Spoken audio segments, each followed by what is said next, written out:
Wednesday कहानी है Wednesday नाम की एक अनोखी लड़की की। और इसकी शुरुआत होती है वेंसडे से ही। सबसे अलग और सबसे अजीब होने के कारण स्कूल के स्टूडेंट भी उसे काफ़ी परेशान करते हैं।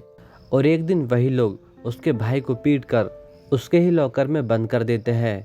और यहीं से उसकी लाइफ पूरी तरीके से बदलने वाली है।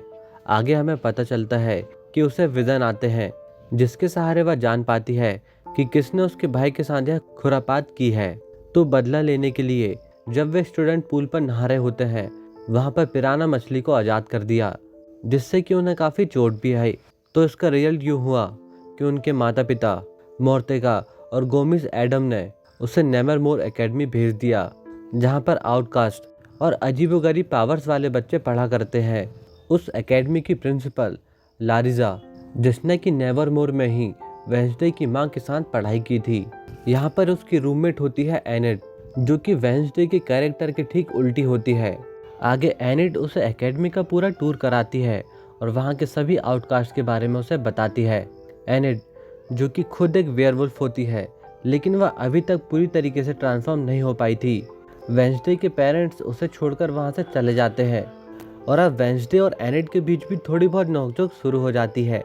अगले ही दिन वेंसडे अपने ब्लैक कपड़े के साथ वह बियांका नाम की एक लड़की को एक गेम में चैलेंज कर देती है, जिसमें कि वह बुरी तरीके से हार जाती है। हारने के कारण उसे ठीक तो बिल्कुल नहीं लग रहा होता है। वह चुपचाप बाहर आ रही होती है और तभी वह एक हादसे में मरते मरते बचती है। उसकी जान बचाता है एक्जेवियर। वेंसडे को कहानियों का शौक होता है और वह एक कहानी लिख रही होती है। तभी उसे पता चलता है कि उसके पिता ने उस पर नज़र रखने के लिए उसके ही एक फैमिली मेम्बर, जिसका नाम थिंग होता है, उसे भेजा है। वह एक कटा हुआ हाथ होता है। वेंसडे, जिसे कि अब तक कोई भी स्कूल नहीं रोक पाया था, वह अब यहाँ से भागने के बारे में सोचने लगती है, जिसमें थिंग उसकी हेल्प करने के लिए रेडी हो जाता है। अगले दिन प्रिंसिपल वेंसडे को खुद एक थेरेपिस्ट डॉक्टर किनबोर्ड के पास लेकर जाती है और यहाँ पर भी उसका पूरा ध्यान भागने की ओर होता है। वह उससे कुछ टाइम मांगकर एक खिड़की से बाहर निकल जाती है और भागते समय वह एक आदमी से टकराती है। तभी उसे विजन आता है कि आगे उसका एक्सीडेंट होने वाला है और वह एक्सीडेंट में मारा जाएगा। और कुछ समय बाद कुछ ऐसा ही होता है। आगे वह एक रेस्टोरेंट में पहुंचती है, जहां पर वह मिलती है टायलर नाम के एक लड़के से, जिसके पिता पुलिस में होते हैं और वे फिलहाल शहर पर हो रही अनजान मौत पर इन्वेस्टिगेशन कर रहे होते हैं। यहाँ पर वह टायलर से हेल्प मांगती है और वह उसकी हेल्प के लिए तैयार भी हो जाता है। तभी उस जगह पर पिलग्रिम वर्ल्ड के कुछ बच्चे आकर वेंसडे से उलझ जाते हैं और यहाँ पर वेंसडे उनकी जम के धुनाई करती है। और इसी बीच प्रिंसिपल भी वहाँ पर पहुँच जाती है और वे उसे अपने साथ लेकर वापस चली जाती है। आगे वहाँ पर हार्वेस्ट फेस्टिवल का आयोजन किया जाता है और वेंसडे यहीं पर भागने का प्लान करती है और टाइलर भी उसके हेल्प के लिए वहाँ पहुँच जाता है। वहाँ से निकलते समय वह गलती से रोवन नाम के एक स्टूडेंट से टकरा जाती है। तभी उसे विजन आता है और वह देखती है कि आगे चलकर उसकी डेथ होने वाली है। तो वह उसका पीछा करने लगती है ताकि वह उसे बचा सके। लेकिन यहाँ पर सब कुछ उल्टा हो जाता है। वह उसे रोककर सारी बातें बताती है कि वह आगे मरने वाला है, लेकिन यहाँ पर रोवन उल्टा वेंसडे पर ही अटैक कर देता है। तब रोवन उसे बताता है कि एक बुक के अनुसार वेंसडे नेवरमोर को तबाह कर देगी और ऐसा उसे लगता है। वह उसे अपनी पावर से मारने ही वाला होता है कि तभी एक भयानक जीव वहां पर पहुंच जाता है और वह रोवन को खत्म कर देता है। और यहाँ पर ठीक वैसा ही होता है जैसा कि वेंसडे ने अपने विजन पर देखा था। अब वेंसडे के पास वह ड्राइंग होती है जिसे कि रोवन ने उसे दिया होता है और वह उसी ड्राइंग के बारे में सोच रही होती है। अगले दिन शेरिफ, जो कि टाइलर के पिता होते हैं, वे इन्वेस्टिगेशन करने नेवरमोर आते हैं। शेरिफ वेंसडे से पूछताछ ही कर रहे होते हैं कि तब प्रिंसिपल उन्हें बताती है कि रोवन मिल चुका है और वह अपने घर वापस जा चुका है। तो वहीं वेंसडे उन्हें समझा रही होती है कि कोई इस मर्डर को छिपाना चाह रहा है। तभी रोवन उनके सामने आके खड़ा हो जाता है और वेंसडे देखते ही रह जाती है और वह समझ नहीं पा रही होती है कि आखिर यह जिंदा कैसे है। सारी बातें होने के बाद वेंसडे अब रोवन से मिलना चाह रही होती है, लेकिन वह गायब होता है। तब प्रिंसिपल उसे बताती है कि उसे स्कूल से निकाल दिया गया है और प्रिंसिपल वेंसडे से कहती है कि वह हर पल उस पर नज़र रखे हुए है। तब वह थिंग को रोवन का पीछा करने को कहती है और थिंग भी कुछ ऐसा ही करता है, लेकिन वह उसके नज़रों से बच निकलता है और तभी हम देख पाते हैं कि वह रोवन की शक्ल में खुद प्रिंसिपल होती है, जिसने कि अपनी सेफ शिफ्टिंग पावर की मदद से यह किया होता है और इसके बारे में वेंसडे अनजान होती है। आगे वह जेवियर से मिलती है, जो कि अपनी ड्राइंग को कंट्रोल कर सकता है और अपने एक नए फ्रेंड यूजिन की मदद से, जो कि बीस को कंट्रोल कर सकता है, वह स्कूल के बाहर निकलती है और उस मॉन्स्टर के बारे में पता करने लगती है। और यहाँ पर टाइलर उसके साथ होता है और तभी उसे फिर से विजन आता है और उसे एक पर्पल बुक दिखाई देती है, जिसके बाद वह उसे ढूंढने में लग जाती है। आगे एकेडमी में एक गेम का आयोजन किया जाता है, जिसमें वेंसडे ईडन का साथ देती है और बियांका से जीतने में उसकी हेल्प करती है। उस रात उस बुक का पीछा करते हुए उसे एक लाइब्रेरी मिलती है और वह बुक भी, और यहाँ पर उसके पास पेंटिंग का दूसरा हिस्सा होता है। उस पेंटिंग में वेंसडे होती है और उसके सामने एक आदमी खड़ा होता है जिसका नाम जोसेफ क्रैकस्टोन है और वही जेरिको का फंडिंग फादर होता है। जेरिको बेहद ही ज़्यादा खतरनाक व्यक्ति था और वह सभी आउटकास्ट से बेहद नफरत करता था, जिसकी मौत गुडी एडम्स के हाथों से हुई थी और गुडी एडम्स ने ही उसे श्राप दिया था और यही रीज़न होता है कि मरने के बाद वह अभी भी कैद होता है। उस रात जब वह उस जंगल उस दानव का पीछा करने जाती है तो उसे फिर से विजन आता है, जिसमें कि वह देखती है अपनी पूर्वज गुडी एडम्स को, जिनके पास भी वेंसडे जैसी ही पावर होती है। उस समय जोसेफ क्रैकस्टोन ने इंसानों के साथ मिलकर सभी आउटकास्ट को मारना चाहा, क्योंकि वह उनसे बेहद ज़्यादा नफरत करता था। जोसेफ ने सभी को एक साथ जला दिया, लेकिन गुडी एडम्स जैसे तैसे बच निकली, लेकिन इसमें गुडी एडम्स का परिवार और बाकी सभी लोग मारे गए। होश में आते ही वह मॉन्स्टर का पीछा करती है और तब वह जान पाती है कि वह मॉन्स्टर एक इंसान है। वह सब कुछ देख ही रही होती है कि वहाँ जेवियर भी पहुंच जाता है और यहीं पर वेंसडे की जेवियर पर शक करने की शुरुआत होती है। उसी रात वह दानव एक और आदमी को मार देता है, जिसकी जांच करने पर वेंसडे पाती है कि उसके शरीर में बेहद बड़े बड़े घाव है और वह दानव अपने शिकार के शरीर का कोई ना कोई पार्ट इकट्ठा कर रहा है। अगले दिन जब वेंसडे क्लास पर होती है तब वह जेवियर पर एक खरोच का निशान देखती है, जिसका पता करने वह उसके प्राइवेट आर्ट स्टूडियो भी जाती है, जहां पर उसे वही मॉन्स्टर की फोटोज मिलती है। इसके बाद वह अपने सबूत को शेरिफ के साथ शेयर करती है, लेकिन वह इस पर कोई खास दिलचस्पी नहीं दिखाता है। टाइलर फिलहाल वेंसडे की सारी हेल्प कर रहा होता है और अब वे धीरे धीरे नजदीक आ रहे होते हैं। अगले दिन वेंसडे यूजिन के साथ उस दानव की गुफा तक पहुंच जाते हैं। उन्हें वहां पर कुछ खास नहीं मिलता है, तो वे लोग डिसाइड करते हैं कि वे लोग उस रात आकर वहां पर देखेंगे। रात में वे लोग पार्टी की आड़ में वहां जाने वाले होते हैं कि अचानक टाइलर वहां पर पहुंच जाता है, जिससे कि थिंग ने बिना वेंसडे के बताए वहां पर बुला लिया था। इसीलिए वेंसडे उस रात जंगल नहीं जा पाती है, लेकिन यूजिन, जो कि जंगल जाने का प्लान बना चुका था, वह अकेले ही वहां चला जाता है। यूजिन वहां पर देखता है कि किसी अनजान व्यक्ति ने वहां ब्लास्ट किया, जिसके बाद वह डर कर वहां से भागने लगता है। तो दूसरी ओर उस पार्टी को कुछ लड़के बर्बाद कर देते हैं। तब वेंसडे को यूजिन का ख्याल आता है, लेकिन तब तक देर हो जाती है। उस समय तक वह दानव यूजिन पर हमला कर चुका था। इस हादसे से यूजिन मारा तो नहीं जाता है, लेकिन वह फिलहाल कोमा में होता है। वेंसडे के पिता पर ग्रेग गेट्स के मर्डर का चार्ज लगाया गया था और अब वेंसडे इसका भी पता कर रही होती है, जो कि वेंसडे की मां से प्यार करता था, लेकिन वह अमीर बाप का बेटा था और उसके पिता भी आउटकास्ट से नफरत करते थे।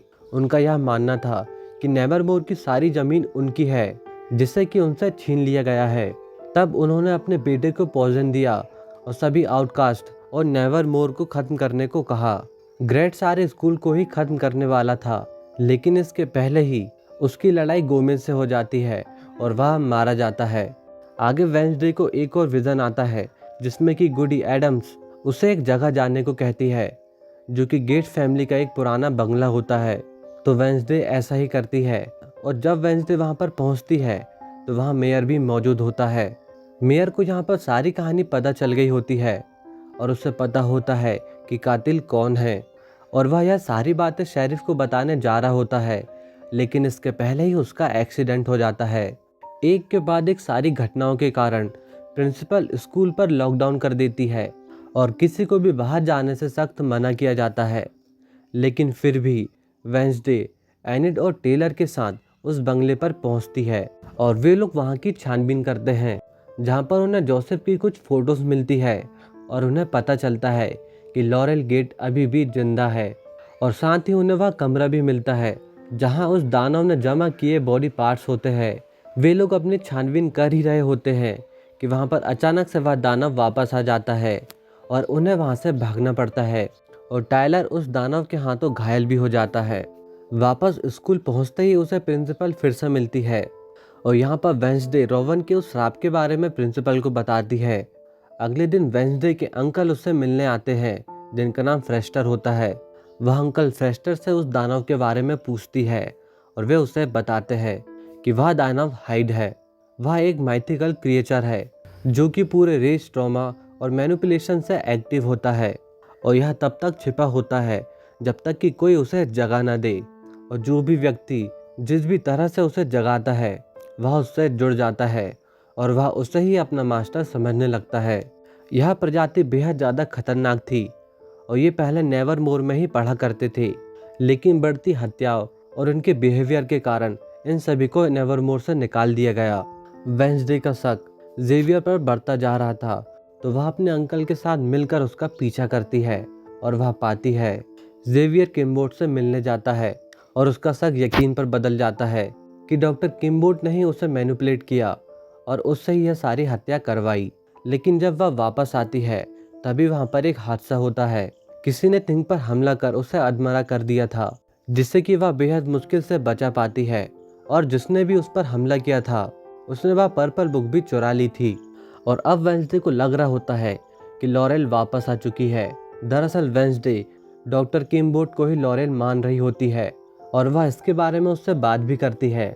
लेकिन जब दोनों की बातें खत्म होती है और वेंसडे वहां से चली जाती है तब वहां पर हादसा होता है। वह दानव वहां पर आ जाता है और डॉक्टर किम्बोर्ड को ही मार देता है। डॉक्टर की मौत के बाद वेंसडे अब बेहद ज़्यादा नाराज हो जाती है और वह सीधे जेवियर के पास पहुंचती है और वह उसे फंसाकर पुलिस के हाथों पकड़वा देती है। वेंसडे जो कि अब टायलर पर पूरा भरोसा करने लगी थी उससे मिलने पहुंचती है और यहाँ पर पहली बार वे दोनों बेहद ज़्यादा नज़दीक आते हैं। और जब वे एक दूसरे को किस करते हैं तभी वेंसडे को एक डार्क विजन आता है जिस पर वह देखती है कि टायलर ही वह दानव हाइड है। इस तरह उसका दिल टूट जाता है और वह समझ पाती है कि उससे एक बेहद बड़ी गलती हो चुकी है। वेंसडे वहां से तुरंत भागती है और अपने सभी साथियों को इकट्ठा करती है और उन सब की मदद से वह टायलर को पकड़कर सारा सच सामने लाने की कोशिश करती है। वेंसडे यहाँ पर पता कर लेती है कि टायलर की माँ एक आउटकास्ट थी जिससे कि नेवरमोर से निकाल दिया गया था, लेकिन उसके पिता शेरिफ ने उनसे शादी की। पर शेरिफ को हमेशा इस बात का डर होता है कि टायलर कहीं वह हाइड तो नहीं।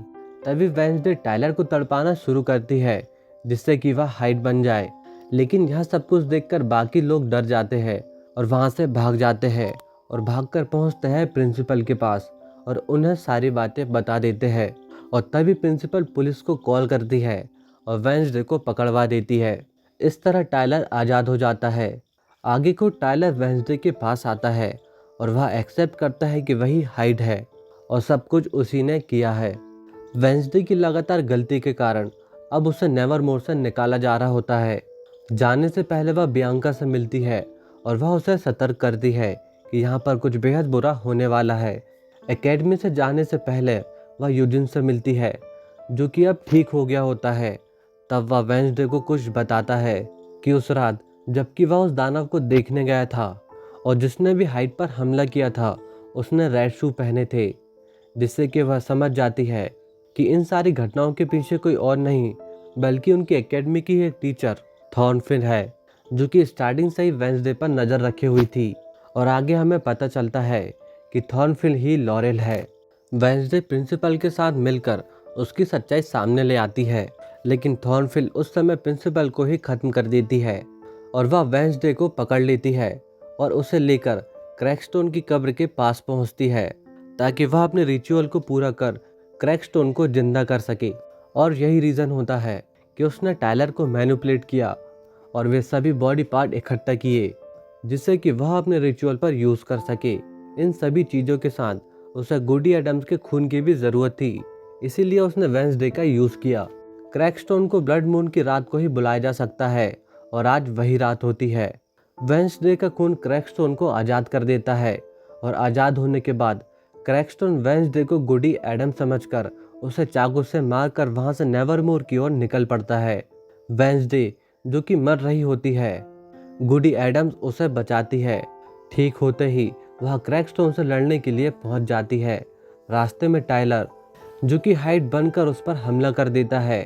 तभी पहली बार एनिड पूरी तरीके से वुल्फ बनकर उसकी हेल्प करती है और वह हाइड को हरा देती है। इस तरफ क्रैकस्टोन नेवरमोर पहुंचकर वहां पर तबाही मचाने लगा था और अब वेंसडे उसका सामना करती है। बियांका और बाकी सभी लोग उसकी हेल्प करते हैं और अंत में वेंसडे उसे हमेशा के लिए खत्म कर देती है। क्रैकस्टोन के मरने के बाद लॉरेल वेंसडे पर हमला करने वाली होती है, तभी यूजिन अपनी बी की हेल्प से उसे मार देता है और इस तरह वेंसडे साबित करती है कि वह यहाँ पर किसी को मारने नहीं बल्कि बचाने आई थी। सभी लोग मिलकर एक बेहद बड़े हादसे को टाल देते हैं। इन सभी घटनाओं के बाद सभी स्टूडेंट को घर वापस भेज दिया जाता है और वेंसडे को स्कूल से नहीं निकाला जाता। जेवियर जाने से पहले वेंसडे को गिफ्ट करता है और वह वापस चली जाती है। तभी रास्ते में उसे एक अननोन मैसेज आता है कि कोई उसे ट्रैक कर रहा है और उस पर नज़र रखे हुए है और वह उसे अभी भी मारना चाहता है। तो दूसरी ओर टाइलर को पकड़ लिया जाता है, लेकिन वेंसडे के पास अभी भी ढेर सारे क्वेश्चंस होते हैं और इसी के साथ वेंसडे का पहला सीजन भी खत्म होता है।